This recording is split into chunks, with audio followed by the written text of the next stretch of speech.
Hello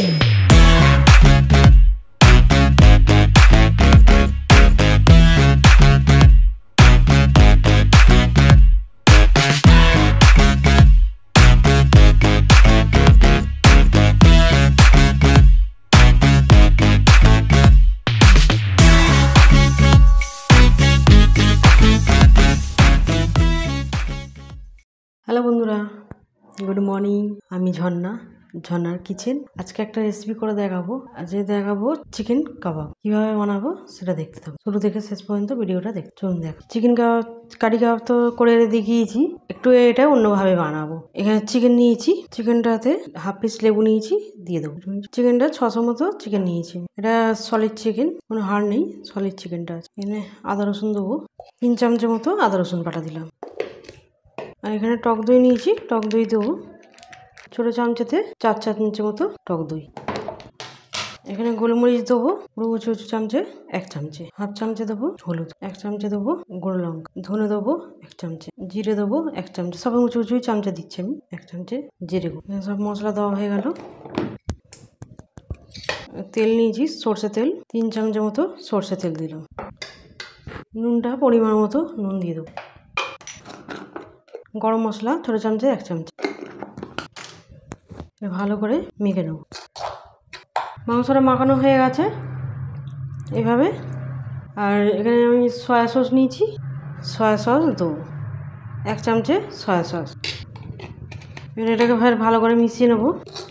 আমি এটাকে মাখিয়ে এটা 4-5 ঘন্টা রেখে দেবো। ওই জন্য এখন আমি পেঁয়াজটা যেগুনি দেবো সেগুনি কাটিনি, পরে আমি কেটে নেবো, ওগুনি দেখাবো কী কী দিয়ে বানাবো। এটাকে মাখানো হয়ে গেছে, এটা 4-5 ঘন্টা রেখে দেবো। আমি চাপা দিয়ে রেখে দেবো। এখানে আমার 5 ঘন্টা হয়ে গেছে। ভেজানো মাংসটা ম্যারিনেট করে রাখা হয়েছিল। এখানে মাংসটা 4 ঘন্টা মতো ম্যারিনেট করে রেখে দিয়েছি। আমার হয়ে গেছে এটা। এবারে এরকম তো কাটে নিয়েছি, আর এইগুলিকে পেঁয়াজের পাপড়ি এরকম কেটে নিয়েছি, ক্যাপসিকাম এরকম ভাবে কেটে নিয়েছি, আর টমেটোর দানাগুনি ফেলে দিয়েছি, এইভাবে কেটে নিয়েছি। এটাকে এবারে মাংসর মধ্যে দিয়ে দেবো। এবার মেখে নেবো। এবারে হাত দিয়ে ভালো করে মেখে নেবো। এটা খেতে খুবই ভালো হয়।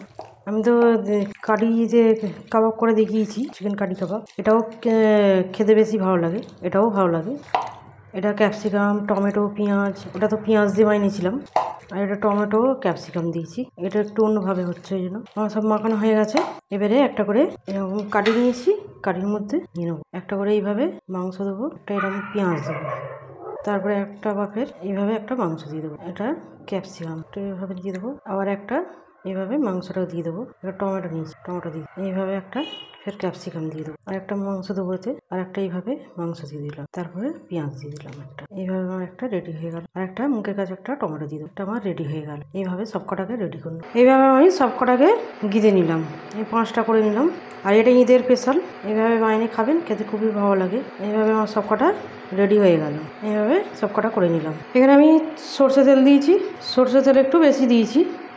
এবারে আমি একটা করে মাংস নেবো, দিয়ে দেবো।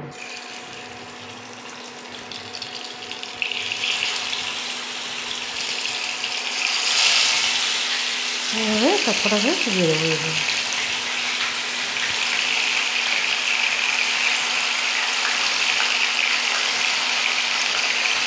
তেলটা খুব গরম হয়ে গেছে, দিয়েছি। তেল গরম করে দিতে হবে। এবারে কমিয়ে দেবো একটু। এখানে আমি কমিয়ে দিলাম, 5টাতে করে দিলাম একটু। এবারে 1 পিঠ যখন হবে তখন আবার উল্টে হবে। এবারে উল্টে দেবো, আমি চিকেনটাকে উল্টে দেবো। এরকম উল্টে পাল্টে ভাজতে হবে, এরকম করে।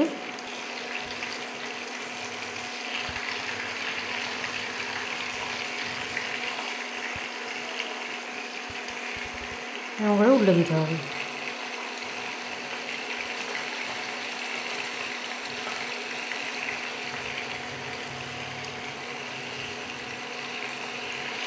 এটা কমেতেই করছি আমি, নাহলে ভালো করে সিদ্ধ হবে না, একটু কম করে রেখেই করছি।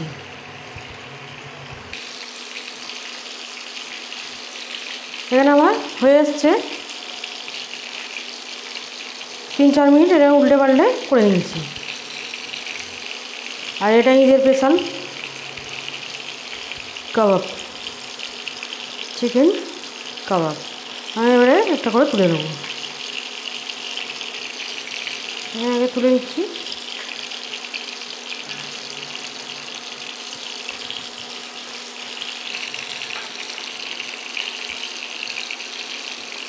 আমার চিকেন কাবাব রেডি। চিকেন কাবাব আমার একদম রেডি। আমার রেসিপি যদি ভালো লাগে বন্ধুদের সাথে শেয়ার করবে, লাইক করবে আর সাবস্ক্রাইব করবে।